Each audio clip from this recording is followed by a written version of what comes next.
Hey everyone, Scorn here. This will be the third episode of my Beginner's Guide series for Escape from Tarkov. In this episode, we're going to cover cheap starter kits, additional items to help you out in your raids, and what to try to focus on accomplishing first, as well as what you should try to loot first in Tarkov. My last video ended off with us selling off a bunch of things from our first Gap raid, and in this video we're going to launch into the highlights and lowlights of some of the great starter guns that you have access to. So in my first beginner's guide video, I mentioned that having a cheaper starting kit will be one of the ways to help being successful, or at least avoiding disaster early on in Tarkov. Off the start of the game, you won't have many options at all for guns to use, and you won't have access to all the cool attachments and guns that you've seen the streamers use. If you pick up these guns from a dead body, absolutely use them or sell them, but I wouldn't advise getting reliant on these other weapons until you have the ability to purchase them directly from the vendor by having it unlocked, or at least by being level 15 so you can use the flea market to purchase the gun and its parts as needed. Until you get to level 15, expect to use the vendor guns or guns from your scav runs.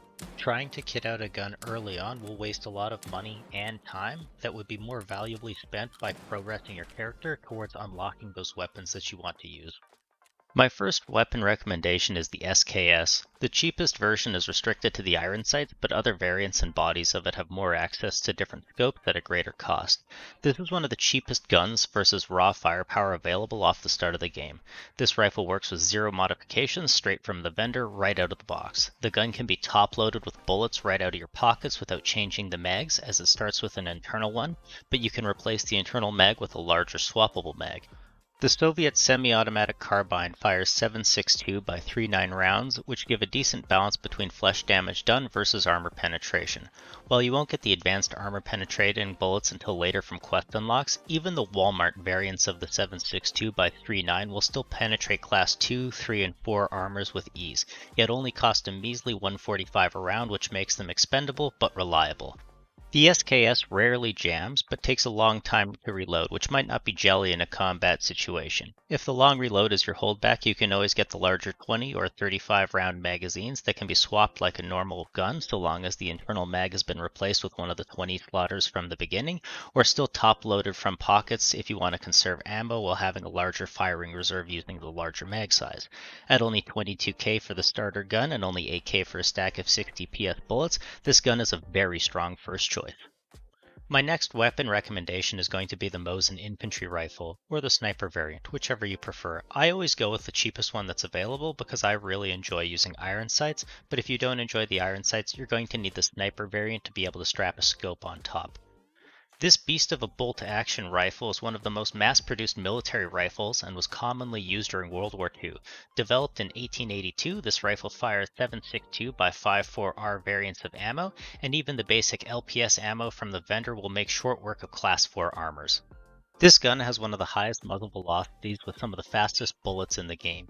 If you aim on someone's head, even from 100 meters away, you're landing your shot. If you have really good aim, this is going to be a very reliable weapon well into late game and is great for killing raiders or bosses with a single well-placed shot to the head.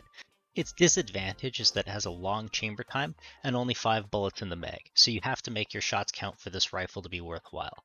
The Mosin infantry rifle is slightly more expensive than the SKS, starting at 35k, and a stack of 40 LPS rounds coming in at 12k. The PPSH-41 7.62 by 2.5 submachine gun is probably one of the most reliable fully automatic weapons that you're going to get in the early game of Tarkov. The magazines only cost 2,800 each and they hold 35 rounds, and you can even get access to a 71 round drum mag pretty early on. The ammo is dirt cheap but has almost no penetration, but it is more of a saw them in half style or a pray for the headshot type weapon where you're just trying to kill an enemy with that lucky headshot, or by just filling them through so many bullets that they just simply drop dead. This gun can never jam, so no matter how hot it gets or how low its durability is, you never have to worry about this gun failing on you, and it's always reliable. And that's why I'd recommend it off the start for one of those reasons. The PPSH costs 26k, and its bullet start as cheap as 54 rubles a bullet. If you're going to use the PPSH, I'd recommend bringing in at least 2 backup magazines and at least a stack of bullets to do mag drills if you plan on reloading. There are a few other weapons that are available early on that you can use as well. The MP5 or UMP are fairly combat effective and are also fully auto SMGs. They do require some inventory space before you can get them, as they require 7 knives or 8 knives to fulfill the barter from the vendors to get them. Most scavs will have these knives, but they aren't very much value per slot, as they only vendor for around 3k and they take up 2 slots, so on a slot by slot basis they're only worth 1500 per slot and you'd be better off looting other items. I always just sell all of my knives to Jaeger, and then I use the profits from selling my knives to Jaeger, and if I want an MP5, I'll just buy one from Peacekeeper, and to do that, you'd have to buy the USD from Peacekeeper in exchange for your rubles. This will get your bought and sold up with Jaeger as well as Peacekeeper, as opposed to fulfilling a barter which won't push your bought or sold with the vendors at all, which as you see in the top right corner by each vendor, you need to have a certain amount bought or sold with them to get them to the next vendor level. The next most important item to your entire setup beyond a gun is your backpack. AI scavs will always have rigs on them, so you don't always need to bring a rig into raid, as you can always reliably loot one of these, but scavs will not reliably have a backpack. Your backpack is your everything when it comes to loot. The amount of slots that you have going into raid is the amount of slots or the amount of items that you can come out of raid with. So the more space that you have to loot with, the more money that you're going to make per raid. I always recommend going in with at least a 16 slot MBSS at 12k a piece, or the 20 slot Burkut, Day Backpack, Scav Backpack, all at around 20k, for every raid that you intend on doing any looting or that you're not planning on doing a suicide mission for. If every item that you were to pick up in the game of Tarkov has an average value of around 10,000, and you bring in a 20 slot backpack that costs you 20k, just on the backpack alone at being 20,000 with 20 slots that could provide 10,000 in profit per slot, you would need to have a survival rate of less than 10% for your backpack to pay it off. For this reason, this is why I always suggest that having a larger backpack for more looting is going to be one of your most valuable assets to any raid that you plan on making money in Tarkov with. After a backpack, the next most important piece of gear is going to be your headset. The cheapest headset that you can get is the GSSH sold by Prapper, which is commonly referred to as the jockstrap. It'll make all of the sounds in the game louder, including yours, so it is kind of a frustrating headset, and when airdrops come by, it's better off to just take off the headset entirely, and it's not as good as some of the tactical headsets that will decrease your volume while increasing the enemy's volume, helping you hear your opponents as opposed to just all of the volumes in general. However, headsets are still going to be one of the most important things to your survival in Tarkov, because as people say, audio is God. If you're running exclusively a gun and a backpack in your setup, that's how you stay close to that 50k gear setup cost. The moment you start adding armor, a helmet, headset, rigs, and the rest of the jazz into your equipment set, you're looking at least 130,000 per gear set, and that's going to mean that you're going to have about half as many raids off the start. Now, this isn't necessarily a bad thing, as obviously armor will keep you alive, and a helmet can ricochet the occasional bullet, but not all of them, and that's going to help you survive. But if that comes at the expense of not doubling your survival rate, but you're doubling your gear set cost, that's the point where you have to determine how much are you wanting to spend per gear set versus what you're trying to accomplish in that raid. If you're doing a suicide raid, I might recommend only going with a weapon or a weapon and a really tiny backpack. But if you're planning on doing a long looting raid, I might bring a more full gear set because the whole raid that you're going to do will end up paying itself off. Most armors that you can start off buying are only class 2 or class 3 and cost around 30 to 40,000. You can also buy tier 3 combined rigs that cost about 56,000 and are both a rig and a piece of armor, and they go into your rig slot. These are fairly effective and will definitely help keep you alive against scavs, but if you started late into a wipe and you're already fighting players who are rather kitted out, these will probably not stop some of the higher armor penetrating rounds. For this reason, people who are starting late into the game sometimes don't play with armor at all, or if they've played the game before, they feel that that's one of the places that they can sacrifice to help save them money.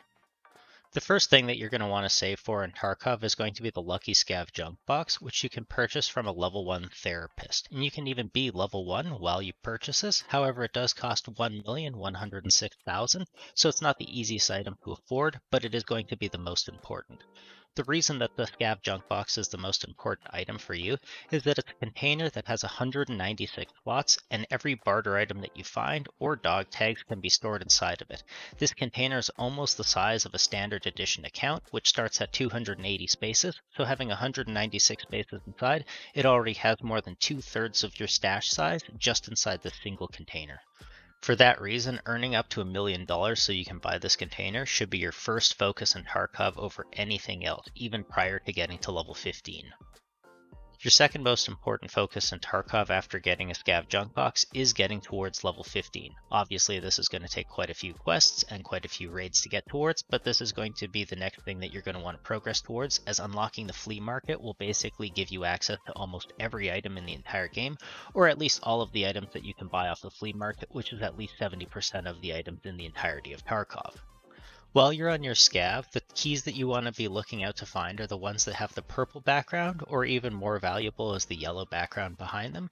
If they just have the regular blue background, they're just a standard key and probably open up a door that's not worth too much. Now this isn't 100% as a consistent rule, but it's pretty typical across Tarkov. The next item that you're going to want to keep your eyes out for is a flash drive. You need 2 flash drives found in a raid for a skier task, and until you accomplish that task, you can't then go down the quest line that will then unlock Peacekeeper.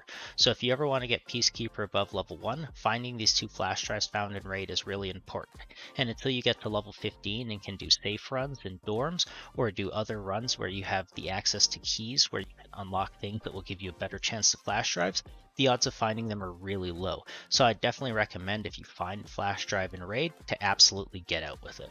After that, the only really big ticket items that you have to worry about if you find a lab's keycard, particularly a colored keycard. All of the colored keycards have infinite uses and open up specific doors in labs.